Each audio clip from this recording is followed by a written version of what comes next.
Hi, this is Pastor Kent with you, and this is Recovery with Pastor Kent.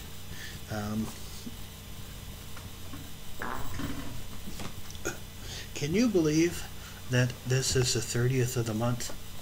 You know, I can't believe it. You know, I really can't. I just can't believe how fast the month has gone. You know, it just seemed to fly by. You know, last day in November. Well, sharing the real me. This was a hard one for me. You know, sharing with others keeps us from feeling isolated and alone. Basic text, page 84. Legitimacy in the sharing of the innermost thoughts of our feelings and other human beings. Many of us enjoy the warm and companionship intimacy brings. But those things do not come without effort. In our addiction, we learn to guard ourselves from others, lest they threaten our using. In recovery, we learned how to trust others. Intimacy requires us to lower our defenses and feel less closeness. Intimacy brings the most allow others to get close to us, the real us. If we are to share our innermost thoughts and feelings of ourselves with others, we must first have an idea of what those innermost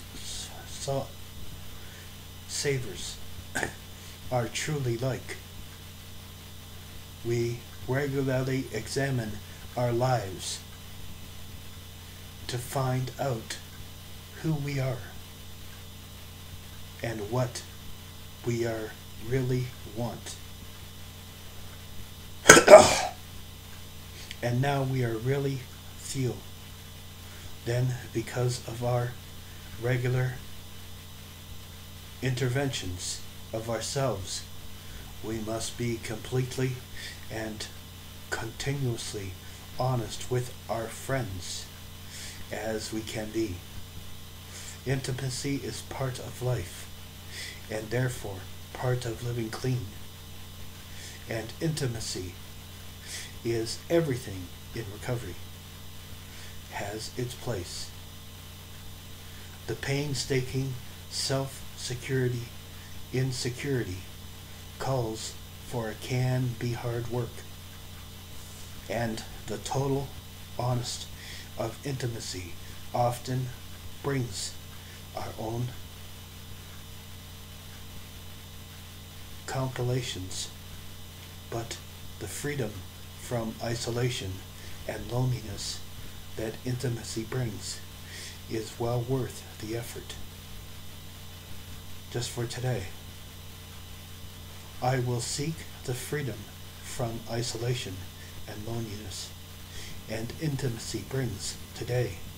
I will get to know the real me by tolerating a personal inventory, and will practice being completely honest with another person.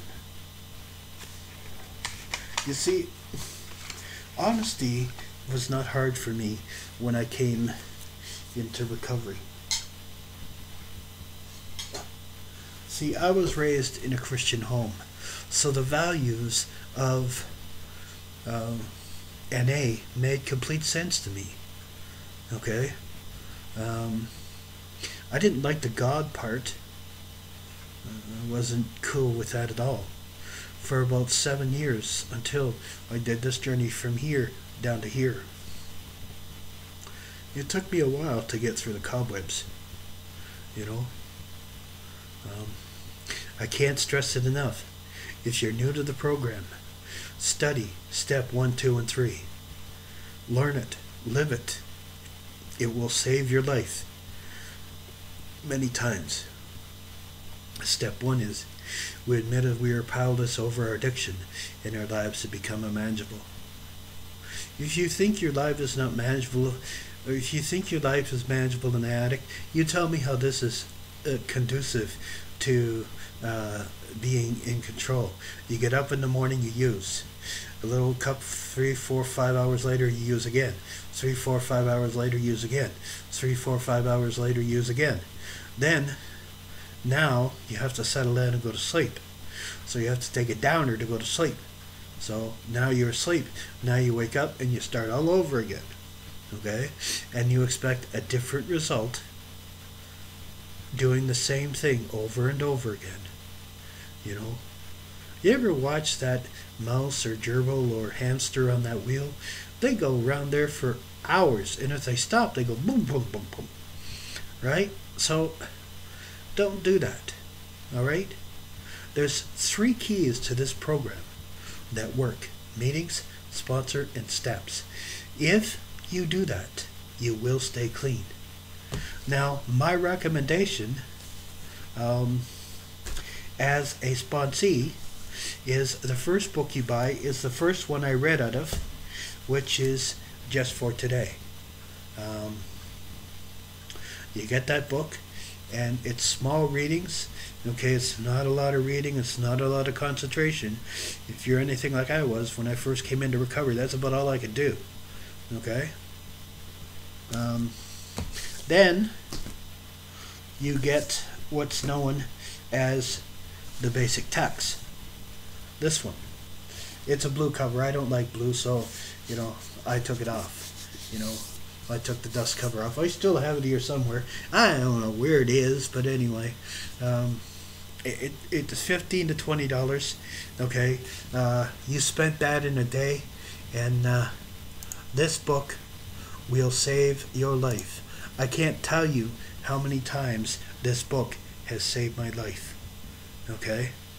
And that I go to this book whenever I need help. Okay? Then after you do that, okay, the next one you should buy is How and Why. Okay? And this has the 12 steps and the 12 traditions in it.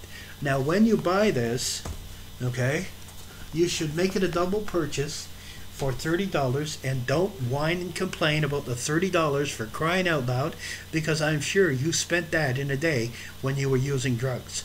Okay? So it's called the Step Working Guide. Then you take that and you read that a little bit, and you by then you should have a sponsor, okay?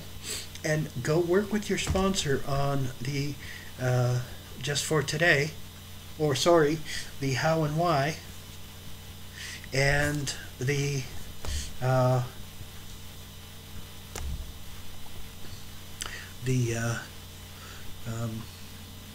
lost my train of thought. The How and Why and the Step Working Guide. Okay? Then you get this one. I've already done my traditions, but this is the next book you get. That's after you do your steps. Okay? And this book doesn't have to be right away. Okay? You know, it can be a couple of years down the road. And it's okay. Because this is about the guiding traditions in our life. Now, I recommend that if you're doing that, okay, do not, I repeat, don't, did I say don't, get into service work until you've done your steps. It is a bad idea, okay, because at area, it's mind-blowing, okay, it will simply blow your mind, okay. Before you start getting into service work, I recommend service work, but there's service work and then there's service work. Now, the service work I'm talking about is going and helping setting up meetings, chair at meetings, once you have the recommended clean time for your home group, Okay, chair meetings. It's fine. That's service work. You don't need to be on the service panel and make sure you go to the business meetings. Okay, because they will help you when you get into area, how it's supposed to be. And then when you go to area, you go to region. Then when you go to region, you go to world. Okay, so there's all kinds of ways to serve in Narcotics Anonymous. You just don't sit there and be a bump on a log for nothing. Okay, and it's my recommendation that every single solitary newcomer that come in the room, you give them your number. Okay, because you never know when that person is going to be serious or not and want to call you. Okay, it's my recommendation, girls with girls and guys with guys, and there's a reason for that, because I had a sponsee who fell in love with his sponsee because he was sponsoring a girl. It's a no-no. Okay, now don't get me wrong, I've seen it work the other way too, but as per the norm, 90% of the time it works that way, and usually both of those people are not going to NA. Thankfully, thank God that my sponsee had enough clean time in that he still goes to meetings even though that happened. But it could have been a truly detrimental and bad situation because it pushed a lot of people out. So I don't recommend you do that. Okay? Now, if you're gay, then you get a member of the opposite sex because there's not going to be an attraction that way. Okay? So, NA is all about helping our fellow human beings and our fellow addicts.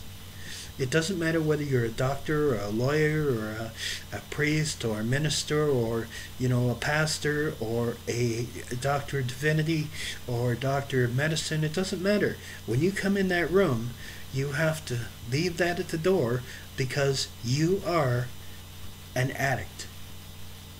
That's what you are. And if you think of yourself anything else in the rooms, you are not working the steps nor the traditions. So you need to check your attitude at the door when you come to Narcotics Anonymous. And there are a lot of people that just don't do that. And it pushes a lot of newcomers out. I'm online all the time. And I'm here to help those fellow addicts that need help, that can't go to a treatment center. I have an online treatment center that's online 24 hours a day, 7 days a week. Okay, I'm constantly online. I'm available for you. If I'm not up or I'm out, leave me a message and I will call you back. You can check with my sponsees. They will tell you the same thing. I always call back. Okay? Because myself, I call back because I think it's very rude when you leave a person a message. They don't even bother acknowledging that they got your message. Okay? By the same token, if I leave you a message on Facebook, okay, I expect you to reply with thank you or no thanks. At least that's something. And you're not telling me that you're not worth my time to take the 5 seconds it takes to write an answer. Or maybe even say thank you is only 2 seconds. Maybe a second, depending on how fast you write. Okay, so get off your high horse. All right, for one. And start being a decent human being. That's my wrap for today. God love you.